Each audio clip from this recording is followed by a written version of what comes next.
Imam who is wajib al-ta'a. The Prophet sallallahu alayhi wa alihi, he said Al-Hasan wal-Hussein imaman in qama aw qa'ada. Al-Hasan wal-Hussein, they are two imams, whether they sit or they stand. You don't have a choice in this. There is no negotiation. أعوذ بالله من الشيطان الرجيم بسم الله الرحمن الرحيم به نستعين والحمد لله رب العالمين وصلى الله على نبينا وسيدنا وحبيب قلوبنا أبا القاسم محمد وعلى أهل بيته الطيبين الطاهرين اللهم صل على محمد وآل محمد. Recently we saw a certain individual who is a hate preacher, by the way, called Farid al-Bahraini, on his YouTube channel called Farid Response. He published a video at a seminar, I believe, it looks like a seminar, at the International Islamic University of America. This fraudster was actually given audience by certain other people who are posing as academics, or perhaps they're academics, and he was thanking them for the opportunity. The title of his video is Evolution of Shia Theology. MashaAllah, a very big name. It sends kind of, signals that, something interesting is going to be expounded, some real evolution of Shia theology is going to be exposed. Something maybe negative, some sort of an innovation that took place. This is the idea it gives. In the beginning of his talk, he said, well, the Shias, some Shias think, any sort of, criticism that comes, from our opponents, it's actually viewed as malice. Well, the truth, Farid, is we don't have such a position. You are the ones who are close-minded people as Salafis. You're the close-minded people who see any criticism, constructive criticism, real criticism, and even times we have actually exposed, the un-Islamic aspects of your beliefs, especially when it has to do with Tawheed. You're the ones who see this as something, of malice. We don't see this. But the problem is you are a fraudster. You are a fraudster because repeatedly, during this 24 hours and 19 seconds video, 24 minutes and 19 seconds video or presentation, you continuously did tadlis. You are a mudallis, and you will be exposed in this video in order to save your audience from misguidance, in order to save them from the tentacles of deceit, which you are actually trying to plant in their brains, in order to show them that you have not reinvented the wheel, you haven't said anything truthful. What you presented is not Shi'ism, what you presented is not Shia theology, and what you presented is not evolution of Shia theology. And this will actually be exposed point by point, and then your people, your fans, will see that you're really not a serious person, Farid. So Farid said, believing, quote and unquote, in the attributes of Allah, meaning attributing literal body parts to Allah, which he, describes as affirming the attributes of Allah. Anthropomorphism, he actually says this is affirming the attributes of Allah. Then he made the claim, he said, this was a Shi'i belief. Now, first of all, it's not everything that a Shi'i believes in that is a Shia belief. In other words, a certain Shi'i may actually believe in something that is not based on the teachings of the A'imma. First of all, we as Shias, why do we follow Imams? We follow Imams, the 12 Imams alayhimus salam, after the Prophet Muhammad sallallahu alayhi wa sallam, because we see these 12 Imams as the hujaj of Allah upon the khalq, upon the creation. They are the proofs of Allah upon the creation. So anything that a Shi'i actually gives as his belief that is not based on the correct teachings of the Imams and their correct understanding and interpretation, this is not a Shia belief. That's the first point. So, first of all, he quotes Sayyid Sharif al-Murtada, Ridwanullahi ta'ala alayh. He said, the Sayyid, which is correct in his book, in his writings, which is found in Rasail al-Murtada, Al-Sharif al-Murtada, volume 2, page 310, the Sayyid did actually made that statement about the people of Qum, that the people of Qum, they were actually mushabbiha except for Ibn Babawayh, rahmatullahi alayh. They were anthropomorphist or mushabbiha and fatalist.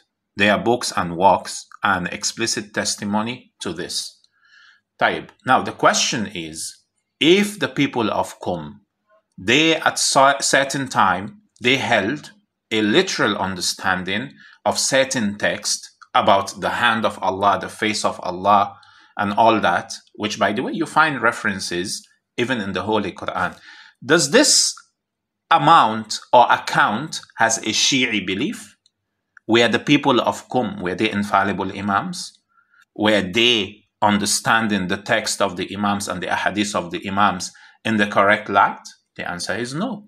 So how can you hold this as a Shi'i belief and you say, well, this is the evolution of Shi'i theology? No, our theology comes from Muhammad wa ali Muhammad alayhimus salam. It doesn't come from the people of Qum. That's the first point.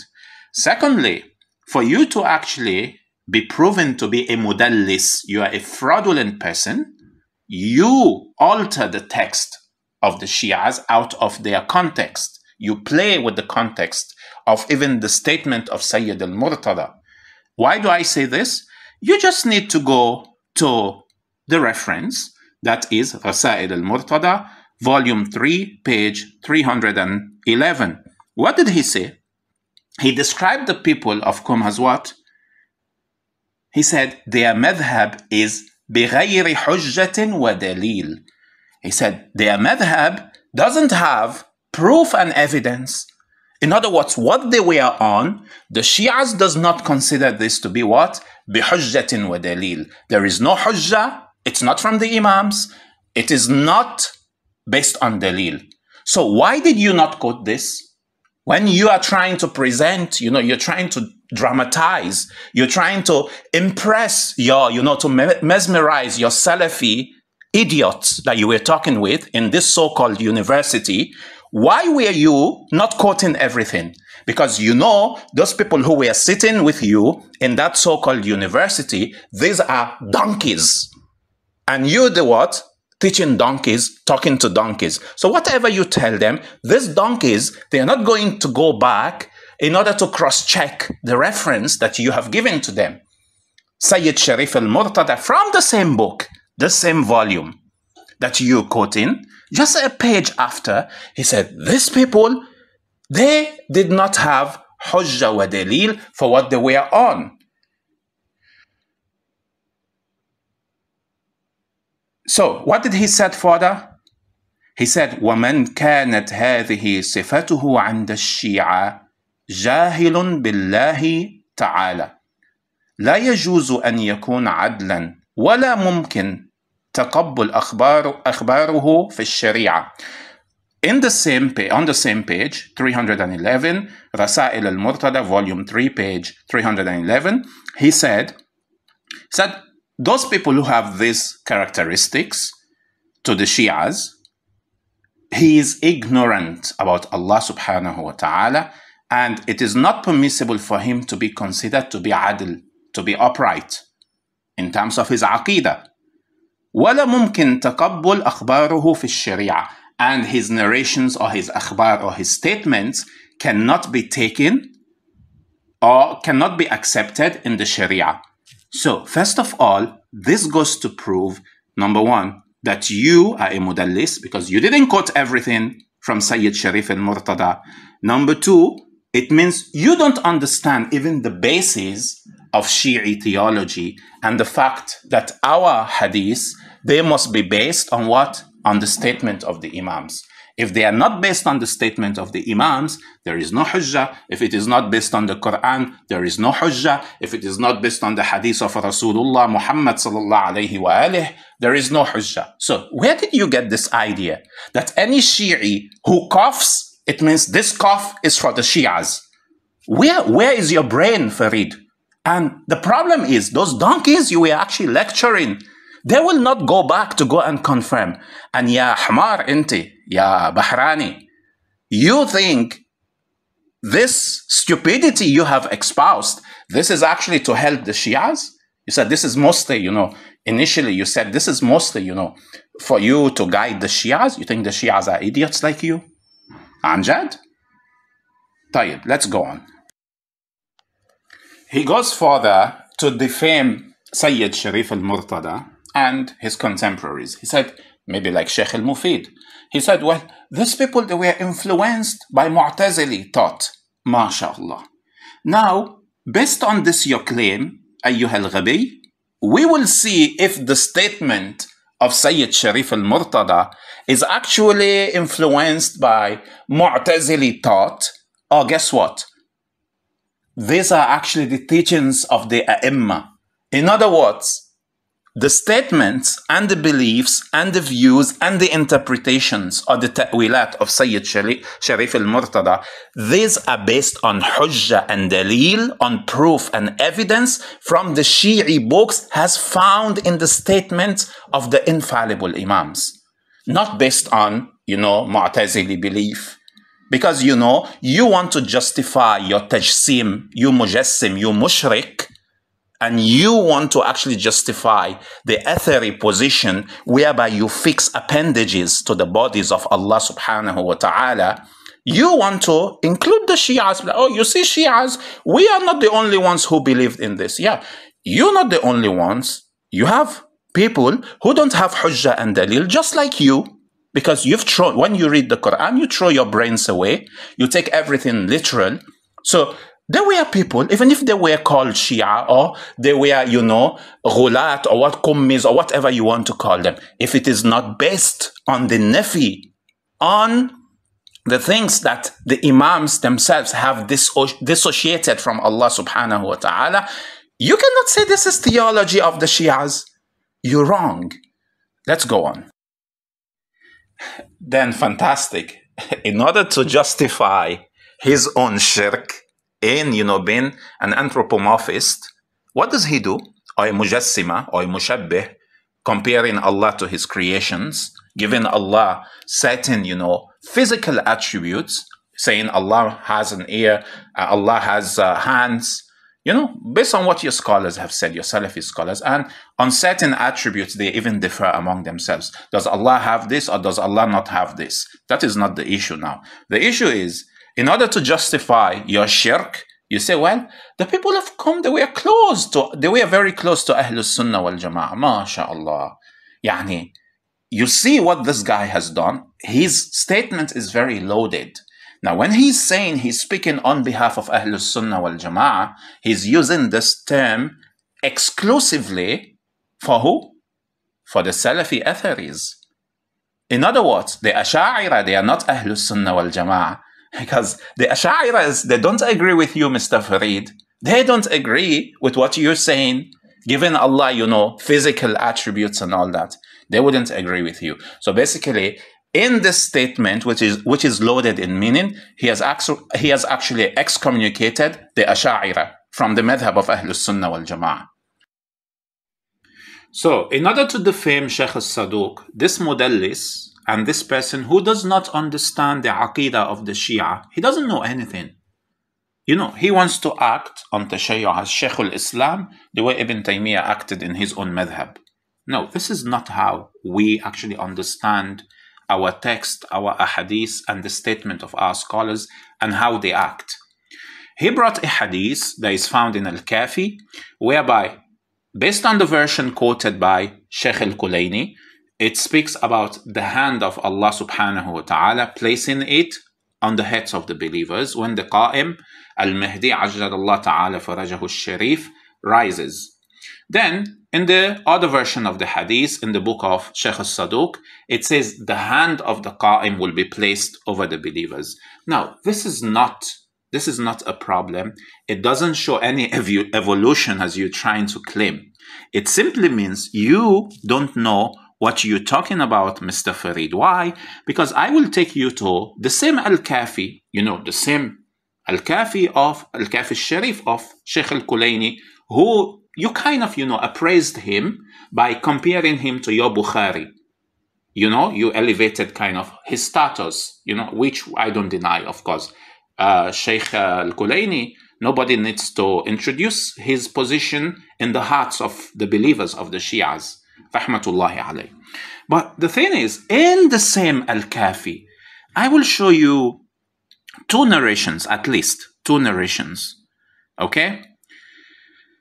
Or maybe three narrations. So if you go to Al-Kafi al-Sharif of Sheikh al-Kulaini, volume 1, page 145, hadith number 7, hadith number 8, and hadith number 9. Okay.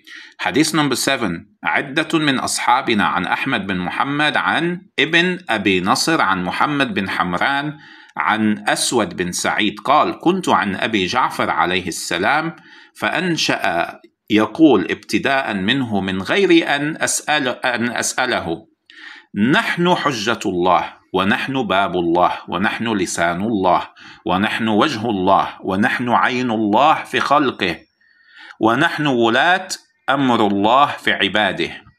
So the translation is, this hadith is from Imam al-Baqir alayhi salam. He said, without being asked, he said, we are the hujjah of Allah, we are the proofs of Allah, we are the daw of Allah, we are the lisan, in other words, the mouthpiece of Allah subhanahu wa ta'ala, and we are the face of Allah, we are the eye of Allah over His creation, and we are the authorities Allah placed over His creation.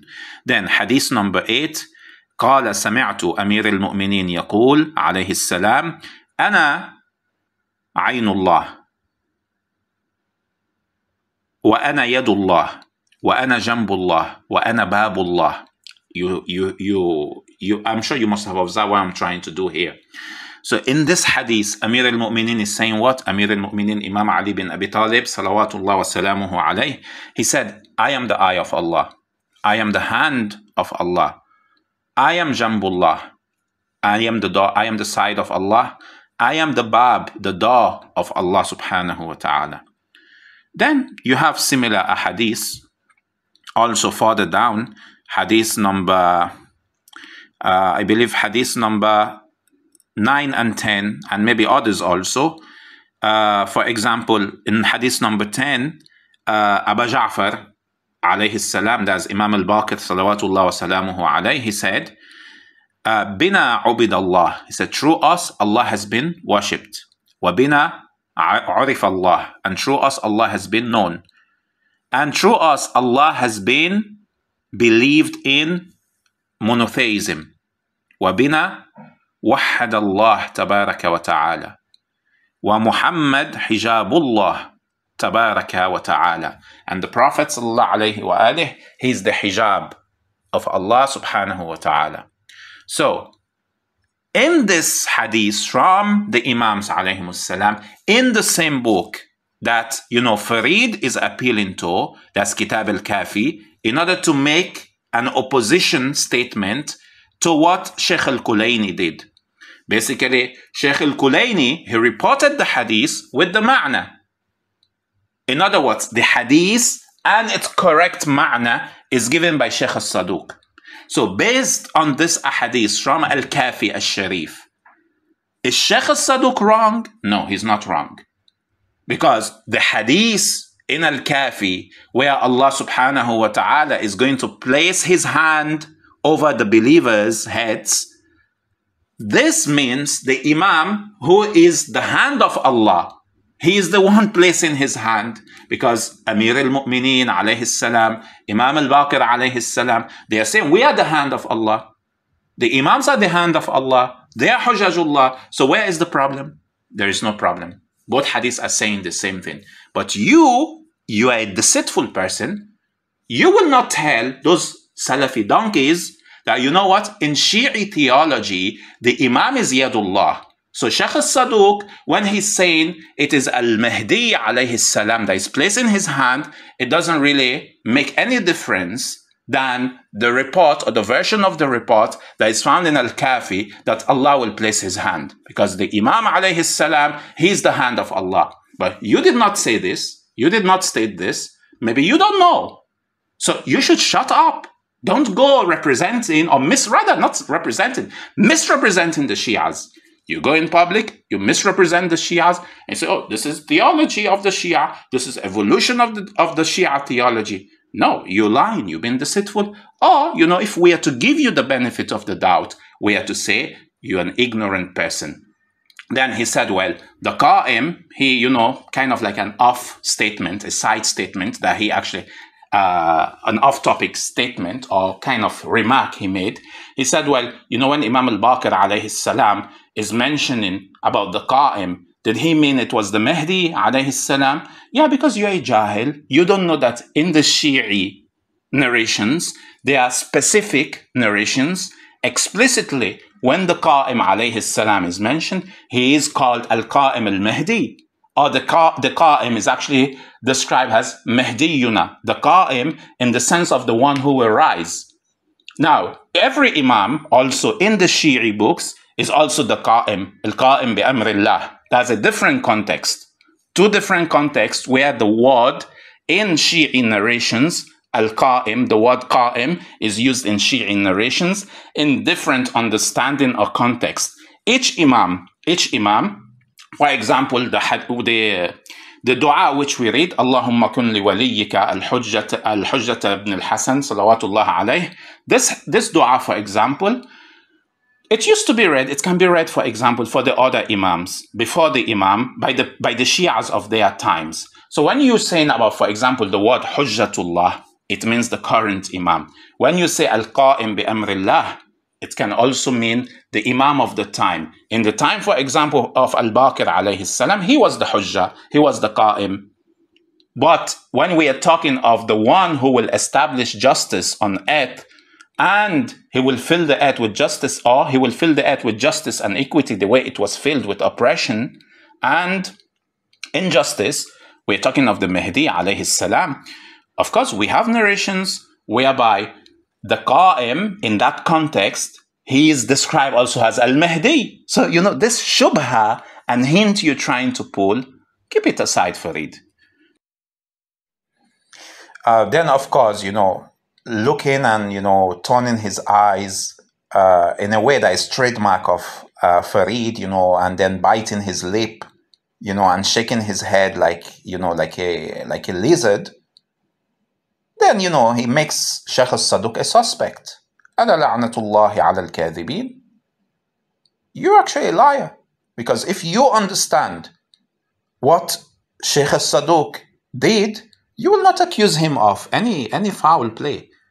Or at least, if you would have shown the hadith that I quoted from Al-Kafi, the 3 hadiths at least, that the Imam is saying, we are the face of Allah, we are the proofs of Allah, we are the hand of Allah subhanahu wa ta'ala, you will be proven to be a liar.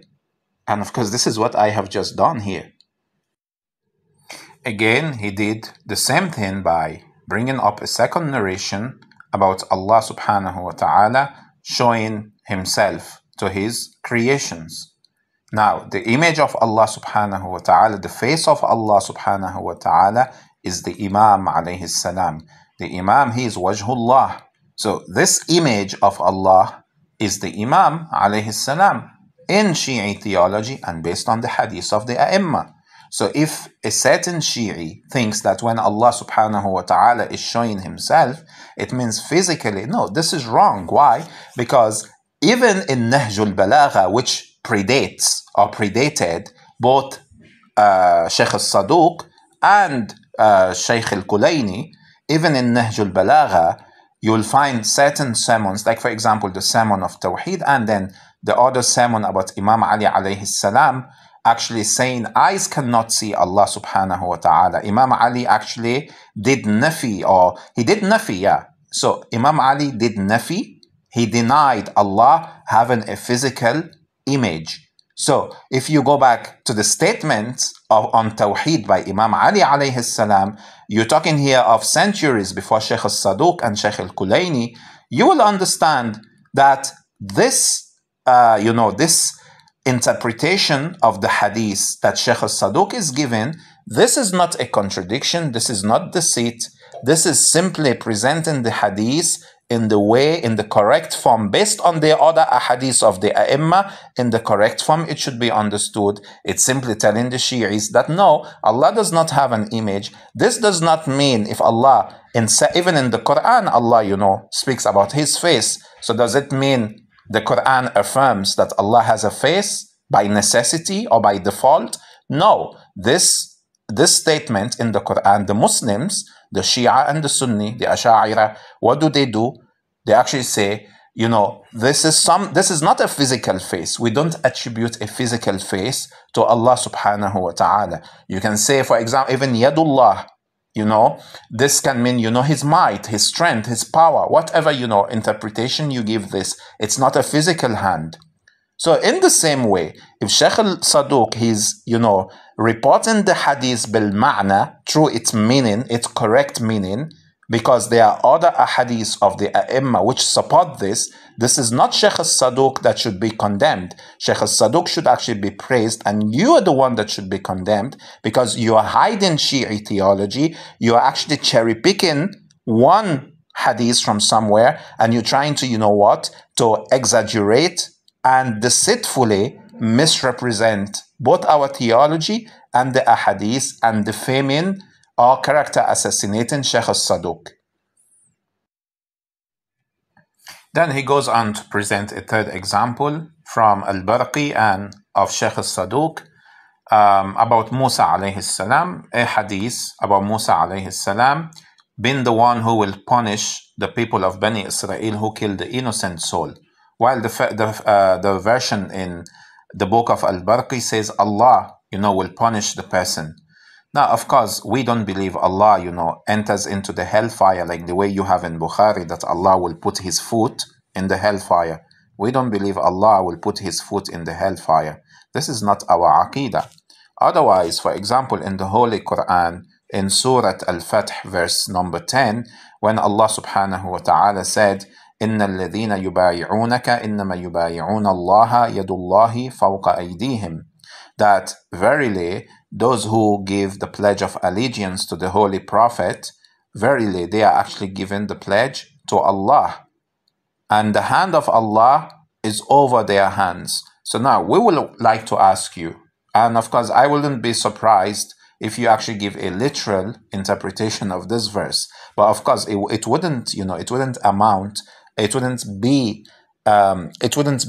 in accordance to the reality which people actually witness. So now, for example, during the Bay'at al-Ridwan, when the people or the companions of the Prophet, they were actually given the pledge of allegiance. They were given the pledge of allegiance to who? To Rasulullah Muhammad sallallahu alayhi wa alihi wasallam. What is Allah saying? Allah is saying, those who are giving you the pledge of allegiance, verily they are given the pledge to Allah.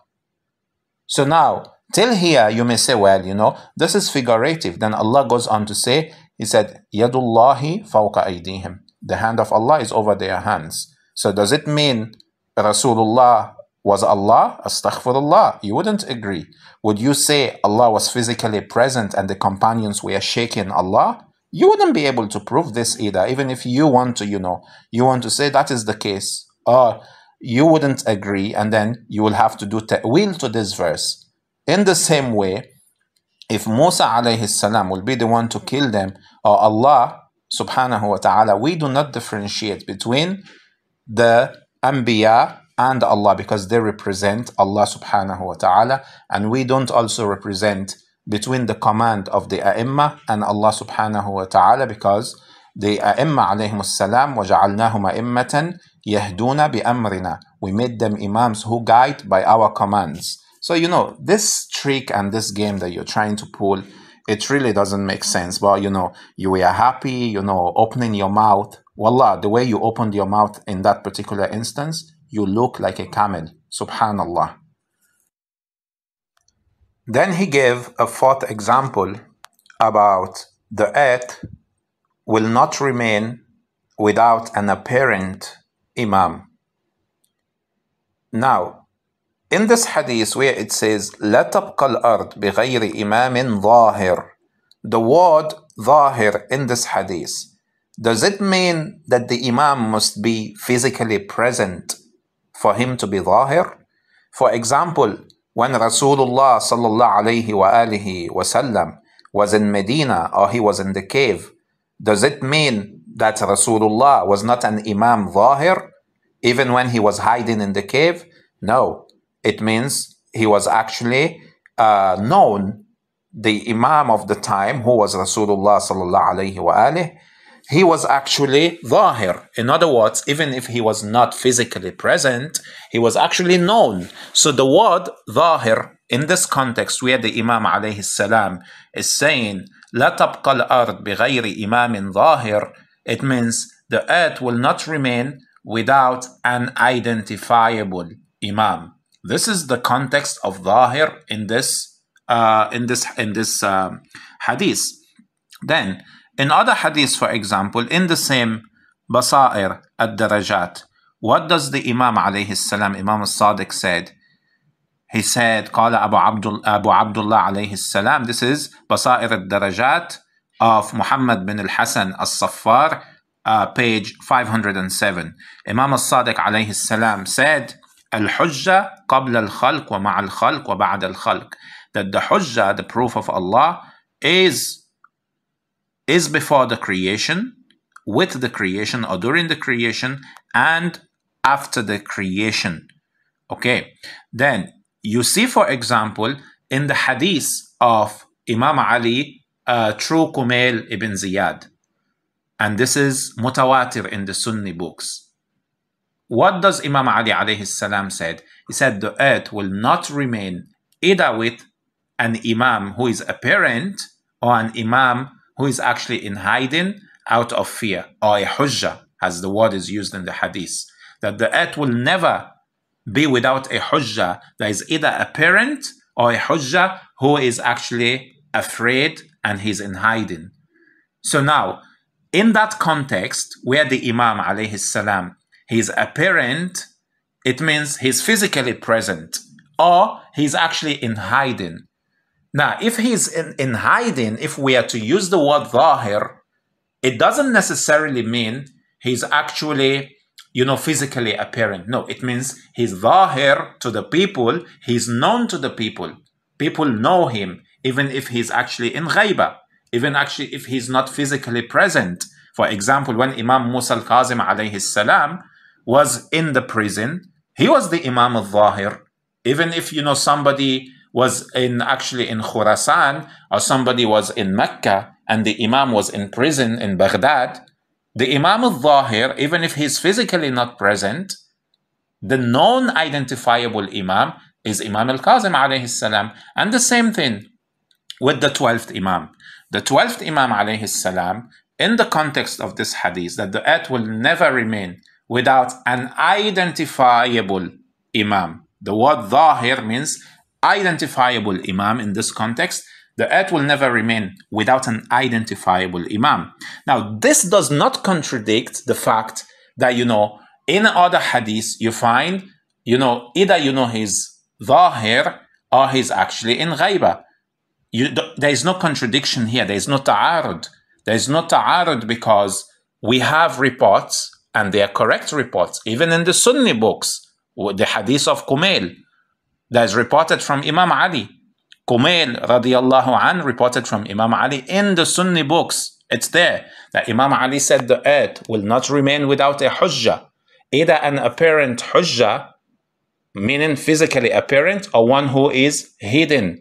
So depending on the context, the word hujjah can mean physically apparent, or it can mean someone who is actually an imam or a hujjah. Even if he's in ghaiba, he's identifiable. So depending on the context, the word zahir is understood. There is no contradiction. So he is trying, to actually make a contradiction without knowing the fact that we have two versions of this same statement, and the word Zahir can be used both for a hidden Imam, meaning he's identifiable by the people, or a physically apparent Imam, meaning he's physically present. So he's trying again to confuse people, to deceive people who may not know the difference in the usage of the word Zahir in the Shi'i hadith in different contexts. Further on, he went on to speculate that because there were certain, subsect of Tashayyu, of Shi'ism, which existed in the past, who held, the belief that the Imam, they are so-called Imams, or the Imams which they claimed had gone into Ghaiba. So this is the reason, that Imam as-Sadiq alayhi salam is saying the earth will never remain without an apparent Imam. Now, this is your speculation. This is your own misinterpretation. This is not the correct view. This is not even the correct view from the Sunni hadith. Because if the Imam alayhi salam, he's actually making this statement in order to, contradict, or in order to negate those smaller sects which popped up, then, or even if you want to say, the Shias actually concocted this hadith in order to actually disprove the other smaller sects. Now, this doesn't, it doesn't help you. It doesn't help you because if the Imam alayhi salam himself, he's making such a claim, then what does it mean? It means he actually saw himself as the rightful Imam, who was apparent and physical, and you don't believe Imam as-Sadiq is a rightful Imam who is the successor of the Prophet. Number two, if you said the Shias, the proto-Ithna Asharis, they actually concocted this hadith in order, to disprove the smaller sects. Now, this is not hujjah upon us. What people, claim or they concocted, we wouldn't accept it. But one thing is for certain. If Imam as-Sadiq alayhi salam was truly the one who said this, and you believe Imam as-Sadiq said this in order to disprove those smaller sects, then guess what? Our interpretation, our understanding of this hadith is the correct interpretation, that the earth will not remain without a Zahir Imam or a Zahir Hujjah, meaning who is identifiable. So when the word Zahir is not used in contrast to Ghaib, it means the Imam is identifiable. Why do I say this? Again, I have an evidence, and that's the hadith of Kumail from Imam Ali alayhi salam, which according to the Sunni scholars, even Ibn Kathir, Ibn Abdul Bar, all of them confirm that this hadith is mutawatir. They even said it doesn't even need isnad. It is so mutawatir that it was common knowledge, where Imam Ali, in his statement in his will to Kumail, it's actually the will of Imam Ali to Kumail. So if you're searching for the hadith, it has to be the will of Imam Ali to Kumail ibn Ziyad. So Imam Ali alayhi salam said the earth will never remain without a hujjah of Allah, either an apparent hujjah or one who is not apparent in the sense that not physically present. So in this hadith, Imam Ali has what? Has shown that the possibility is there that the hujjah of Allah can be in hiding, can be not apparent physically in terms of physicality. And Imam Ali went on to say to Kumail, he said, these are the khulafa of Allah subhanahu wa ta'ala on his earth. So Imam Ali made it clear. So now the statement of Imam as-Sadiq alayhi salam, except if you want to discredit the Imam, the statement of Imam as-Sadiq cannot be understood in the light of the will of Imam Ali to Kumail, which is found in the Sunni books. It cannot be understood except by saying that Imam as-Sadiq is saying the earth will not remain without an identifiable Imam. That's the Zahir here translates to identifiable. Yani Zahir, yani ma'ruf. He's known, a known Imam, not necessarily physical. Then this hadith, if it's understood in this way, is reconcilable with the hadith of Imam Ali or the will of Imam Ali to Kumail ibn Ziyad. So you can reconcile the both, that there is no contradiction between what Imam as-Sadiq is saying and what Imam Ali is saying, even in Sunni books. Again, Farid went on to expose his jahil, his ignorance. Now, he's mentioning a statement by Sayyid al-Murtada that those other sects which claimed, certain personalities or revered personalities had gone into ghaiba, that these sects, they were wrong because it was physically proven that these revered personalities, whether it was Imam Sadiq or Imam Ali or Muhammad ibn al-Hanafiya, alayhim salam, they were actually physically dead, and it was proven. But in the case of the Ithna Asharis, we did not see our Imam alayhi salam pass away. There is no proof that he died. So how did he turn the statement? He said, well, there is no proof that he was born. That's according to Farid. That's not according to Sayyid Sharif al-Murtada. He's not saying, I don't have proof that he was born. He's saying, no, there is no proof he died. Two different things. You see how he's trying to mix issues up? And also, you have a responsibility to explain to your Ahlus Sunnah wal Jama'ah or to your Salafi, audience, how do you understand the will of Imam Ali alayhi salam to Kumail? The Imam made it clear. He said, the earth will never be without a hujjah, either an apparent, physically present Imam or hujjah, or someone who is actually hidden out of fear. So now if he's hidden out of fear, it doesn't mean he's not known. You cannot also use in this context the word zahir. Okay, so now the question will be, how do you apply the statement of Imam Ali in the wasiyah of Imam Ali to Kumail ibn Ziyad? How do you apply this to Sunni theology, generally speaking? Because today you don't have a Khalifa. Your last caliphate or Khilafah, it was destroyed by the Kuffar.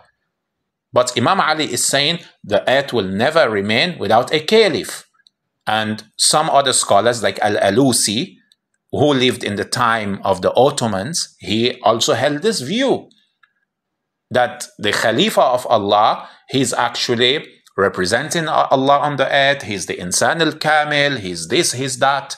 So now the question, ya Ahlus Sunnah and Salafis, based on this mutawatir statement by Imam Ali, that's the will of Imam Ali, the wasiyah of Imam Ali to Kumail ibn Ziyad, how do you apply this to your theology? Your scholars have said, like Ibn Kathir, he said, this wasiyah, this is mutawatir. It doesn't even need, Ibn Abdul Barr said, you don't even need isnad in order to establish this. As-Suyuti, same thing. All your scholars are saying this is mutawatir. Imam Ali is making it clear, said the earth will not remain without an apparent or physically present imam, or an imam or a hujjah who is actually in hiding out of fear. And Imam Ali went on to say, he said, alayhi salam, he said, these are the khulafa of Allah. They are the caliphs of Allah. So I am asking you, since the kuffar, of course, the Wahhabis, you actually connived with the British to destroy the Ottomans. So you went against the Khalifa of Allah anyway, the Khalifa of Ahlus Sunnah. So I am asking you, I'm asking Sunni theologians, how do you apply this mutawatir, sahih report of Imam Ali alayhi salam to your theology? Where is your Khalifa? Is he in ghaiba? So I will be right to say, you know what? The Khalifa of Ahlus Sunnah, he's not different than, any group which believes or which believed that their Khalifa or their Imam was in ghaiba. So your Imam too is in ghaiba because you don't have a Khalifa today. So your Imam is in ghaiba. That's if we are to assume he was ever present after the destruction of the Ottomans. If we are to assume this. But guess what? Your Khalifa is non-existent. And this alone in itself destroys your theology and proves you're actually following the path of falsehood. Then he went on ranting in an illogical manner that Ja'far ibn Ali, the brother of Imam al-Askari alayhi salam, denied that the Imam actually had a son. Why don't you report also, because it's part of your tadlis, why don't you also report to your, your audience of donkeys who will never go, to ascertain if what you're saying is actually true? Why don't you report to them that, what, the Shias also have traditions that Ja'far ibn Ali, he repented. Why don't you say this? Or why don't you, for example, say, well, the Shias in their theology, they actually interpret the position of Ja'far to actually mean that he was actually trying to do ikhfa. He was trying to conceal the birth of the 12th Imam, because he knew that the authorities in that time, they were trying to kill any apparent son of Imam al-Askari. Why didn't you say this? You will not say this because you have a narrative of falsehood which you want to push.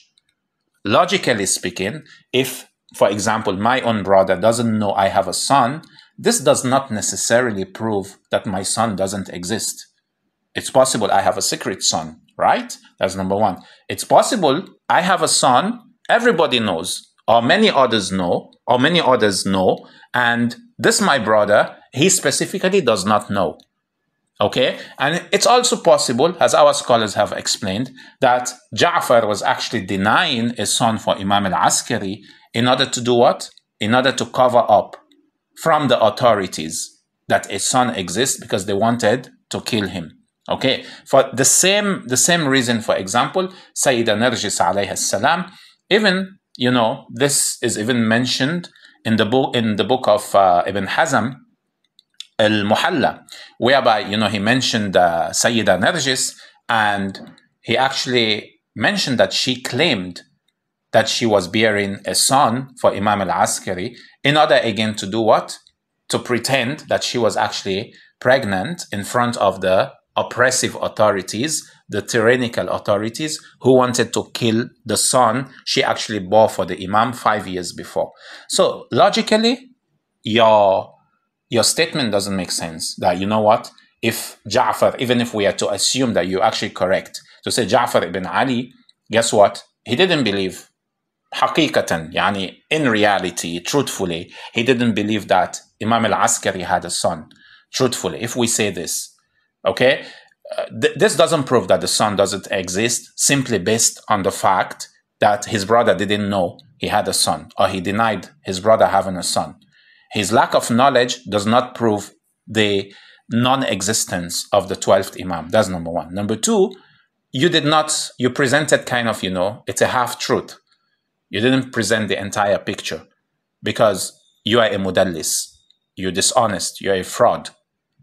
You should have actually told your audience, well, the interpretation, the understanding of the Shias is that this person actually was concealing the birth of his nephew in order to what? To save him. And of course, in certain narrations, that Ja'far actually went back on this statement, and that is considered to be a tawbah from that statement. So why didn't you mention all this? You wouldn't, because you are doing tahrif of the Shi'i position in a very nicely packaged presentation, in a very perhaps glamorous occasion, in order for you to impress your audience. And of course, you're trying to be a showman who lacks substance, who doesn't know about our beliefs, but he wants to impress in order to make the Salafi donkey to feel like he's actually a CEO wearing suit. Just picture a donkey wearing suit, having a necktie, having glasses. This is exactly the image I see of those people who were listening to you. So the fifth example that this mudallis actually gave is al-hadith from al-Kafi, which is also transmitted by Sheikh al-Saduq. In this hadith, actually, Imam al-Kazim alayhi salam was asked about who will be the Imam after him. So in the version of the hadith in al-Kafi, it says Fulan, so and so. The narrator of the hadith is called Al-Nasr bin Qabus. So in the version in al-Kafi, it says so and so. Now in the one transmitted by Sheikh al-Saduq, Al-Nasr bin Qabus asked Imam al-Kazim alayhi salam to tell him who the Imam after him will be. Then in this version transmitted by Sheikh al-Saduq, Sheikh al-Saduq said, Sheikh al-Saduq reported that Imam al-Kazim alayhi salam said, my son Ali. So in other words, it's actually naming the son of Imam al-Kazim.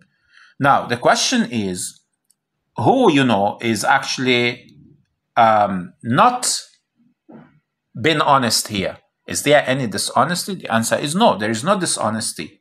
Why there is no dishonesty? And this will actually prove the tadlis of Farid. So if you go to اختيار معرفة الرجال المعروف برجال الكشي, if you go to اختيار معرفة الرجال, which is known as رجال of al-Kishi, and it's by Sheikh al-Tusi, volume 2, page 747. By the way, al-Kishi was a Sunni. He was born Sunni and he became Shi'i. So in this book, volume 2, page 747, hadith number 849, حمدوي قال حدثني الحسن بن موسى قال حدثنا أحمد بن محمد ابن أبي نصر عن سعيد بن أبي الجحم عن نصر بن قابوس, the same name, نصر بن قابوس.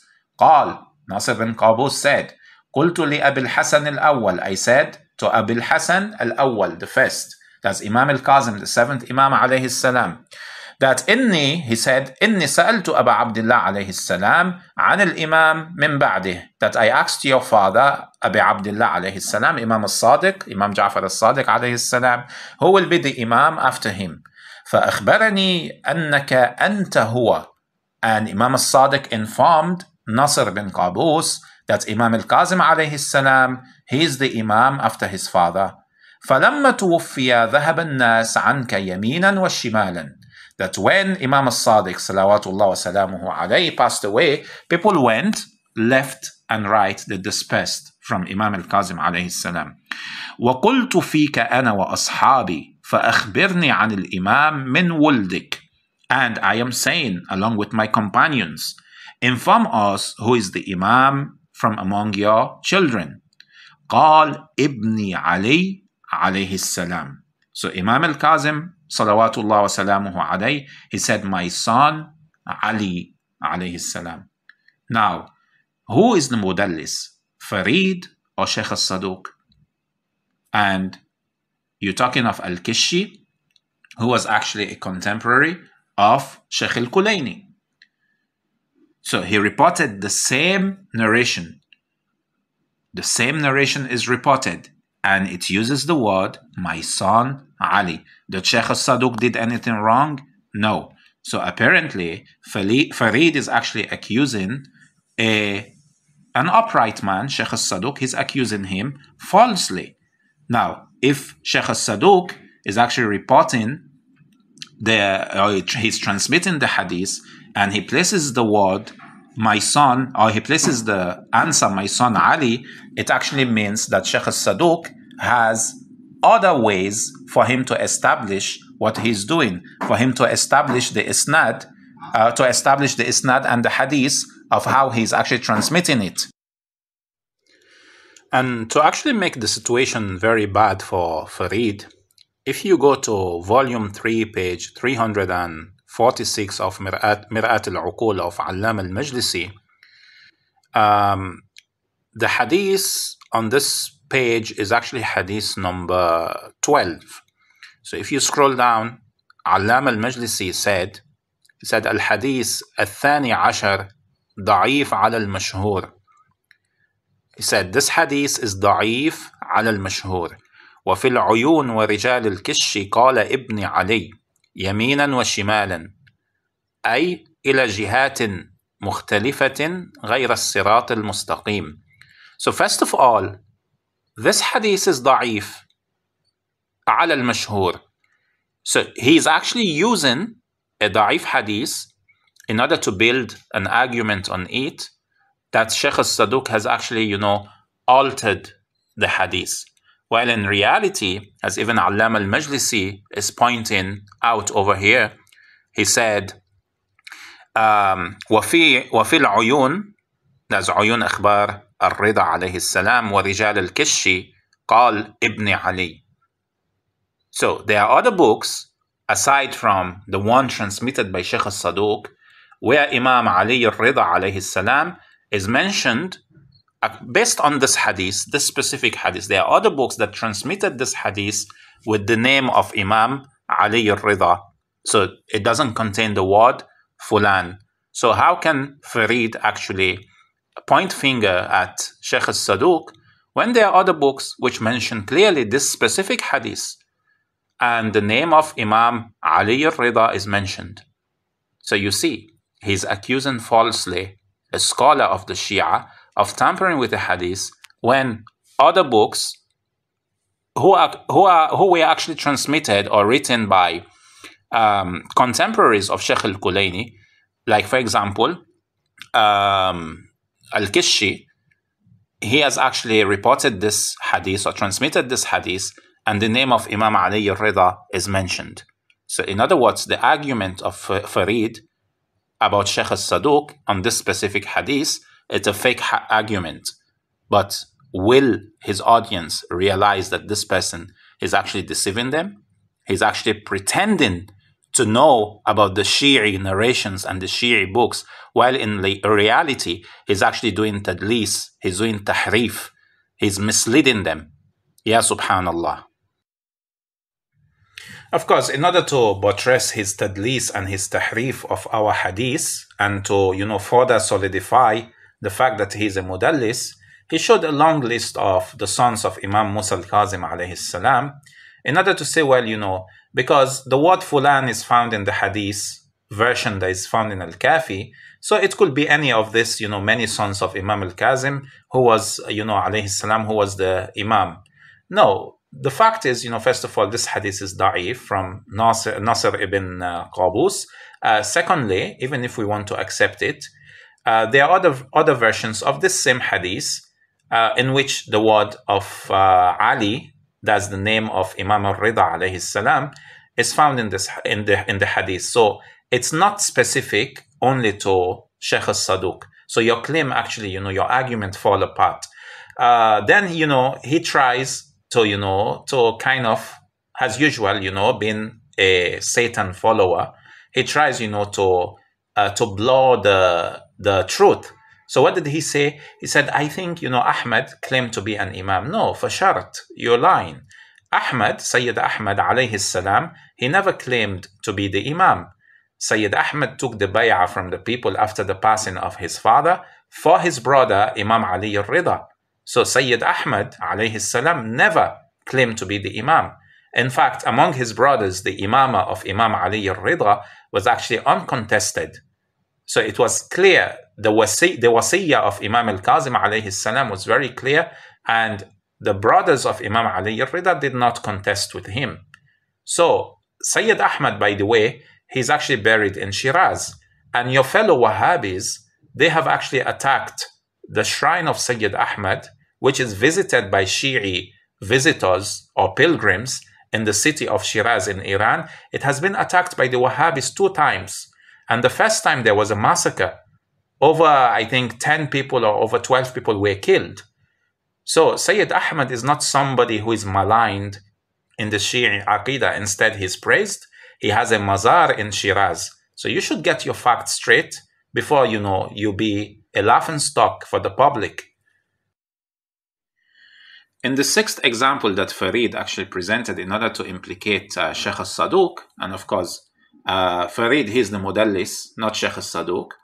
He brought the hadith in Al-Kafi, which actually shows that the Prophet ﷺ, he was actually ordering the women on what to do if they are actually seeing their period in the month of Ramadan. So the Messenger of Allah used to order Fatima alayhi salam and the believing women to do this, in other words, to fast. This is the version transmitted by Al-Kulaini. Now, the version transmitted by Ibn Babawayh, it says the Messenger used to order the believing women to do this. So the word Fatima alayhi salam is not found there. So now, Fatima alayhi salam, she was a believing woman. So if Sheikh al-Saduq is transmitting the hadith bil-ma'na, through its meaning, it doesn't mean anything. The Sunni scholars do this all the time. And the Sunni scholars even do worse. You go to Bukhari, you see kada wa kada. Whenever Bukhari doesn't want something to be transmitted, he puts for you kada wa kada, or he puts for you fulan wa fulan, with the intent of concealment. The intention matters here. Sheikh al-Saduq here is transmitting bil-ma'na. Now, this is actually an issue we as Muslims or believers, we shouldn't be talking about, first of all. This is the daughter of Rasulullah sallallahu alayhi wa alihi wasallam. I don't think Farid will actually be happy for us to talk about the menstruation of his mother. Such an issue is actually found in the books, and it should, most often, it's better for it to remain in the books. It's not something we should be publicizing. I don't know if he would like us to, be publicizing about his mom's menstruation, or maybe his wife's menstruation, because we have to descend to this level in order to speak to him, because maybe he can understand. Okay, so now, first of all, the issue of Sayyidah Fatima alayhi salam being a huriya, or being mutahhara, this is something that you find in the Holy Quran, in the ayah of Tathir, in Surah Al-Ahzab verse 33. No doubt, Sayyidah Fatima is part of the Ahlul Bayt that Allah subhanahu wa ta'ala purified. Now, even in the Sunni hadith, do the Sunnis have hadith or statements and statements whereby Sayyidah Fatima alayhi salam is portrayed as somebody pure, somebody that does not, see what normal women see? The answer is yes. You should go and search. Go search your books. I don't even need to tell you. This is actually a homework for you to do. In the Sunni books, the same position that the Shias have on Sayyidah Fatima alayhi salam, that, sorry for the language, she does not, may Allah forgive me for saying this, that she does not menstruate, the same belief is found in Sunni books. So Sheikh al-Saduq didn't need to do anything. And besides, he's appealing to Allama al-Majlisi. Do you know what is the sharh of this hadith in Al-Kafi, which is transmitted by Sheikh al-Kulayni, that the Prophet sallallahu alayhi wa alihi wasallam, he used to actually order Fatima alayhi salam and the believing women? Do you know what is the sharh of Allama al-Majlisi? Just to show you how much of a mudallis Farid is. Allama al-Majlisi, he said the Prophet sallallahu alayhi wa alihi, he used to order Fatima alayhi salam so that Fatima alayhi salam will inform the believing women. So in other words, the command of the Prophet on what to do when a woman is menstruating, this command is not for the consumption or the use or the benefit of Fatima alayhi salam. This command is for the use and benefit of the believing women. This is the sharh in Mir'at al-Uqul of Allama al-Majlisi. So in other words, Allama al-Majlisi, he agrees with Sheikh al-Saduq. And in other words, when Sheikh al-Saduq is transmitting the hadith bil-ma'na, in other words, the hadith and its interpretation, in other words, Sheikh al-Saduq is perfectly doing the right thing. This hadith, according to al-Majlisi, rahmatullahi alayh, it was actually a command for the believing women the Prophet was giving to Sayyidah Fatima and not for herself. So Sheikh al-Saduq Sheikh Allama al-Majlisi does not contradict Sheikh al-Saduq. So it is bil-ma'na that Sheikh al-Saduq has actually transmitted this hadith. The same belief about Sayyidah Fatima is found in Sunni sources, and Farid should go and search for it, because I don't need to tell you this. And of course, maybe his audience should go and search, since they are actually ignorant of this fact. He said Sayyidah Fatima alayhi salam has been removed from the isnad, but I believe he meant from the matin. I believe that was a slip of tongue. And of course, he's accusing Sheikh al-Saduq. Of course, this is very wrong, very unjust. But this is, what you get from a Nasibi. And by the way, if you go to Bukhari, you find the same thing and even worse. For example, in Bukhari, they will tell you, Ahlul Sunnah will tell you that most of the hadiths that are found in Bukhari transmitted them bil-ma'na, in meaning, not like verbatim. The Prophet did not alter this statement verbatim exactly as they are mentioned in Bukhari. That's number one. Number two, in Bukhari, you have many hadiths which are deliberately either, cut, shortened, or altered. One such example is the hadith on Raziyatul Khamis.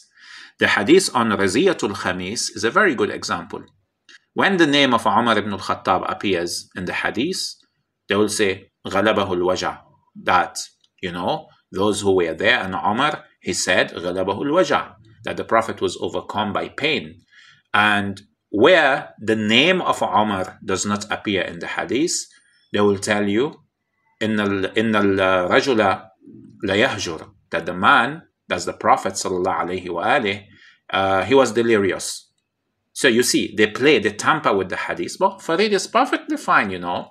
What is good for the goose is not good for the gander. And this is not even what is good for the goose is good for the gander.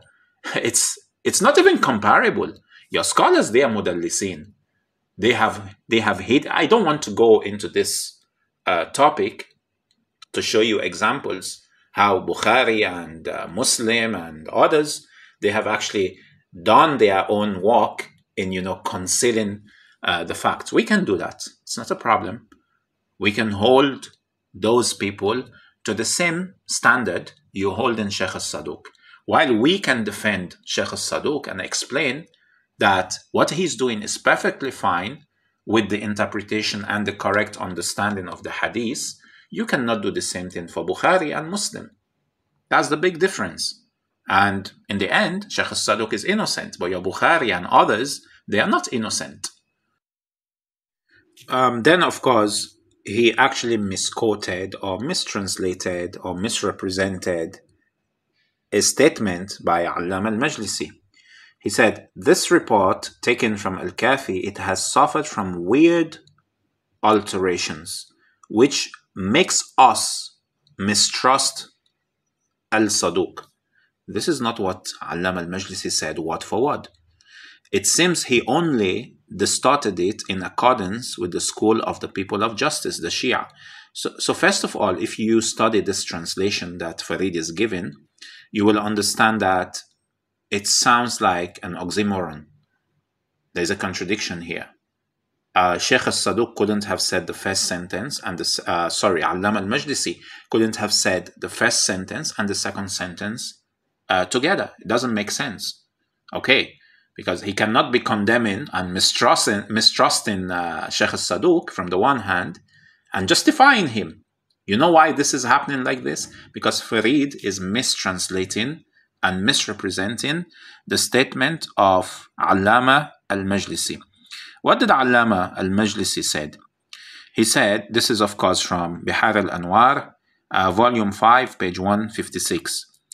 This is issue number 366. So it says, Bayan, هذا الخبر مأخوذ من الكافي. That this khabar, a different report, by the way, it's not related to what Farid is actually mentioning, by the way, about Sayyidah Fatima alayhi salam. This is a separate, on a separate occasion. So he said, هذا الخبر مأخوذ من الكافي. This report is taken from Al-Kafi. وفيه تغييرات عجيبة تورث سوء الظن بالصدوق. That this report contains, you know, some strange changes. تغييرات doesn't mean distortion necessarily, changes. Okay? عجيبة can mean wonderful changes or,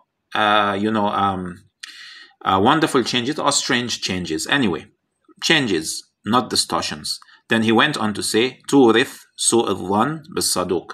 That it can make people to actually have suspicion, negative suspicion about Saduq, as-Saduq, rahmatullahi alayhi. Okay, so تورث سوء الظن بالصدوق. Now, first of all, as believers, we are supposed to have حسن الظن for our fellow believers. So clearly, this is not Allama al-Majlisi saying that, you know, it's making us to mistrust Sheikh al-Saduq. Allama al-Majlisi isn't saying that. He's saying that this can lead to people, in other words, others who are not believers, who will have su'u al-dhan, negative suspicion. We will have husn al-dhan. We will have, you know, positive suggestions or positive suspicions, not negative ones. Like, for example, Farid has su'u al-dhan on Saduq. So it's not Allama al-Majlisi saying, I mistrust Sheikh al-Saduq. No. Then Allama al-Majlisi went on, he said, وَإِنَّهُ إِنَّمَا فَعَلَ ذَلِكَ لِيُوَافِقْ مَذْهَبْ أَهْلَ الْعَدْلِ. So he did these changes so that it will actually reconcile with the position of the madhab of Ahl al-Adl, the people of justice, that's the Shias. So in other words, Allama al-Majlisi, he's actually agreeing with Sheikh al-Saduq. He's not contradicting him. And going even by the hadith of the Prophet for Sayyidah Fatima to tell the women, the believing women, about what to do during the fast of Ramadan if they see their period, Sheikh al-Saduq's position and the commentary, the sharh of Sheikh al-Saduq in Mir'at al-Uqul is the same, meaning with the hadith transmitted by Sheikh al-Saduq. The position of Allama al-Majlisi is the same position with that of Sheikh al-Saduq. So what Allama al-Majlisi gave in Mir'at al-Uqul on the hadith from the Prophet to Sayyidah Fatima about what women should do when they are fasting and they see their period, the explanation or the sharh of Allama al-Majlisi, it's agreeable, it coincides, it's reconcilable, it's the same, it's in agreement, I don't know what word to use, with what Sheikh al-Saduq transmitted bil-ma'na. It's agreeable, they're the same. Allama al-Majlisi did not, on this particular issue, he did not. Farid went to bring a different statement about a different hadith in Bihar al-Anwar, volume 5, page 156.